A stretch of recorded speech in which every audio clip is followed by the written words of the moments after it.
कल के पास चलते हैं और ट्रेड्स लेना शुरू करते हैं। एक बार फिर से गुड मॉर्निंग आप सभी को। गाबा सर, आपका क्विक सिंगल। बिल्कुल, good morning to you once again. Quick single है महिंद्रा एंड महिंद्रा, बढ़िया बेस बनाया, आज मोमेंटम भी है। ट्रेड करा है 2741 पर, स्टॉप होगा 2715 पर, टारगेट 2800 के आसपास जाना चाहिए Mahindra and Mahindra. Okay, Mahindra and Mahindra. Sachin, आपका क्विक सिंगल। अनुज जी, कॉमन स्टॉक हो गया है, मेरा भी ध्यान महिंद्रा एंड महिंद्रा पर ही है। इनफैक्ट मुझे थोड़ा सा समय चाहिए दूसरी पिक्स बताने के लिए। पास आते हैं आपके पास आते हैं वापस कोई और स्टॉक लेकर आप आइएगा। मानस, आपने क्या पिक किया? तो देखिए, मेरा पे एक अल्ट्राटेक है। अल्ट्राटेक पे एक बिकवाली करने की राय रहेगी। करीब 4 दिनों का कंसोलिडेशन देखने को मिला था अल्ट्राटेक में, लेकिन अगर आप चार्ट देखें तो आज एक फ्रेश ब्रेकडाउन देखने को मिल रहा है। 52 मूविंग एवरेज के नीचे फिसल रहा है अल्ट्राटेक। तो इसके फ्यूचर में बिकवाली करने की राय रहेगी। जो आपके स्टॉप लॉसेज है वो 11,225 रुपए के रहेंगे। 11,225 के स्टॉप लॉस से आप बिकवाली कर सकते हैं।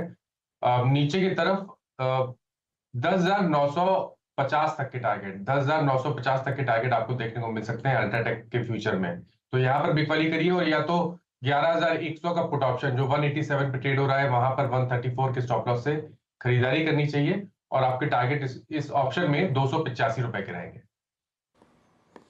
ओके, आशीष बहती जी, आपका ट्रेड। वीरेंद्र जी, कोल इंडिया पे खरीदारी की सलाह रहेगी। चार्ट सेटअप अच्छा बन रहा है और जिस हिसाब से कोल इंडिया वापस एक ब्रेकआउट देने के लिए अटेम्प्ट कर रहा है, मुझे लग रहा है यहाँ से एक अच्छा मोमेंटम देखने मिल सकता है। तो 517 का एक स्टॉप लॉस लगाकर इसमें खरीदारी की सलाह है। 537 537 का पहला टारगेट एंड 545 545 के सेकेंड टारगेट के लिए। ओके, 526.80 पे कोल इंडिया बाय हो गया। राजेश सतपुते जी, आपका ट्रेड। वीरेंद्र जी, देखिए मैं सेल करूंगा HDFC लाइफ। अगर आप कल का इसका चार्ट देखें तो इससे डाइवर्जेंस, नेगेटिव डाइवर्जेंस है यहाँ पे, और अभी इसने 20 DMA को तोड़ा है। तो मुझे लगता है जब तक ये 600 680 685 के क्लस्टर के नीचे रहेगा तब तक ये सेल एक्टिव रहेगा। तो सेल करे विद स्टॉप लॉस ऑफ 692। अगर मैं सही हूं तो ये कम से कम 650 660 तक का यहाँ पे डाउनफॉल ओपन हो रहा है। तो it's a sell in HDFC life. Sell in HDFC life. Prashant Sawant के पास चलते हैं। प्रशांत जी, आपने क्या पिक किया? तो अनुज जी, मुझे based on the opening NALCO national aluminium में एक अच्छा ऑलमोस्ट बेस के नजदीक थोड़ा अच्छा प्राइस एक्शन नजर आ रहा है। तो मैं यहाँ पे एक लॉन्ग इनिशिएट करूंगा। करीबन 172 172 प्राइस चल रही है। 165 मेरा स्टॉप लॉस होगा। 165 जो टारगेट मैं यहाँ पे देख रहा हूँ वो एक डेली चार्ट पे गैप है 185 185, ये मेरा टारगेट होगा। इसको एक पुल बैक की तरह ट्रीट कीजिए और क्वांटिटी अकॉर्डिंगली प्लान कीजिए। ओके, तो ये इस समय प्रशांत जी की ट्रेड। सचिन, अगर आपकी ट्रेड रेडी है तो क्या रहेगी वो? अनुज जी, मुझे लग रहा है यहाँ पर आईटी पे थोड़ा सा ध्यान देना है। एंड मुझे लग रहा है वहां पर HCL टेक में पिछले 3 दिनों से एक लगातार high top high bottom sequence बनी है। एंड प्लस अपने शॉर्ट टर्म एवरेजेस 5 एंड 20 को अच्छी तरह ये डिफेंड कर रहा है।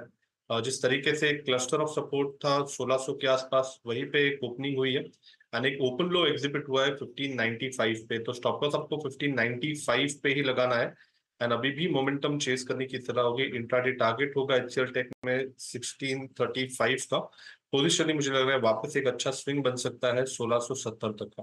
खरीदारी करनी है HCL टेक के फ्यूचर में। Meanwhile Veeru, HDFC bank Nifty, मतलब ये थोड़ा सा एक क्लियर कट एक इम्पैक्ट है मार्केट के ऊपर।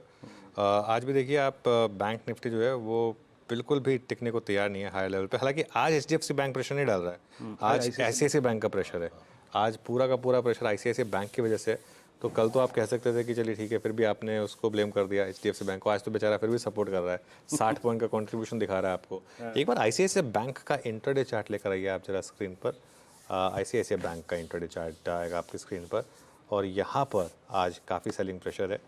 ये इस समय करीब करीब 1.25% नीचे। बैंक्स में इन जनरल एक टॉप बना है क्लियरली, लार्ज के प्राइवेट बैंकों में टॉप बना है। काफ़ी टाइम से ये लेवल्स नहीं निकल रहे हैं, तो ये एक दिक्कत है मार्केट की। जी हाँ, और आज देखिए HDFC बैंक भी ठीक ठाक सेव कर रहा है, इवन SBI भी ठीक सेव कर रहा है, बट ICICI बैंक इस वक्त दिक्कत का सबब है। सचिन जी, आपका ICICI बैंक पे टेक क्या है? अब देखिए ICICI बैंक के लिए ये लेवल 1154 रुपये जो स्क्रीन पे है ना, 1154 1155 56, ये हमारा 8 अगस्त का लो भी है और लगभग 1150 की ट्रजेक्टरी में आपका जो 100 day exponential moving average placed है उसमें एक बहुत एक स्ट्रॉन्ग कहीं ना कहीं पावर है इसमें एक पुल बैक जनरेट करने की। ये हमने अप्रैल 3rd वीक में देखा था, ये हमने जून 1st वीक में देखा, यही केस हुआ एग्जैक्टली जून 3rd वीक में। आपकी रीडिंग आईसीआईसीआई बैंक पे है क्या इस वक्त Sachin ji? Virendra ji, clearly cluster of supports है यहाँ पर 1150 तक का, एंड मुझे लग रहा है उसके नीचे की तो प्रोबेबिलिटी बहुत ही कम लग रही है। तो अगर 1150 के आसपास का एक स्विंग बन जाता है तो मुझे लग रहा है वहां पर जरूर खरीदारी करने का एक मौका होगा।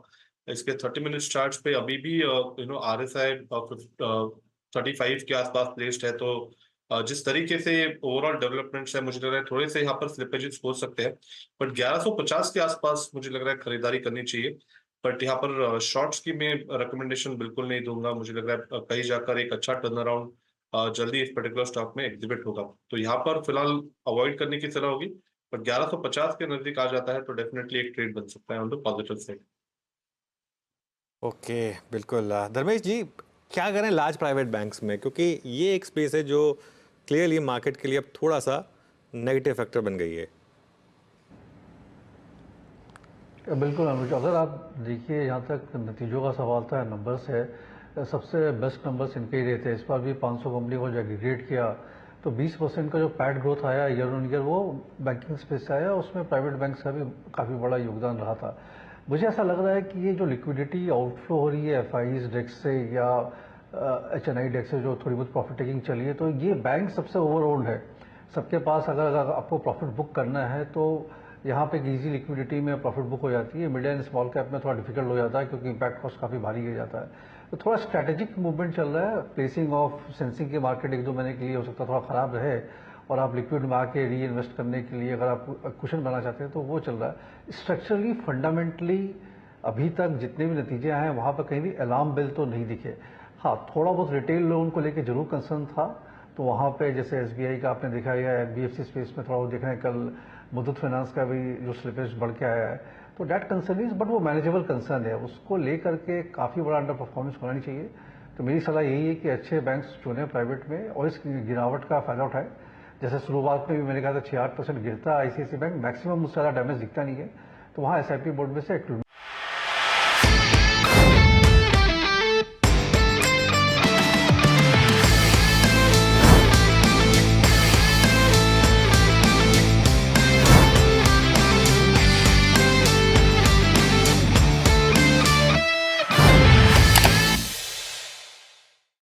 बता दें कि मनी कंट्रोल पर दिए गए विचार एक्सपर्ट्स के अपने निजी विचार होते हैं।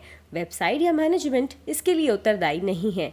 यूजर्स को मनी कंट्रोल की सलाह है कि कोई भी निवेश निर्णय लेने से पहले सर्टिफाइड एक्सपर्ट की सलाह लें।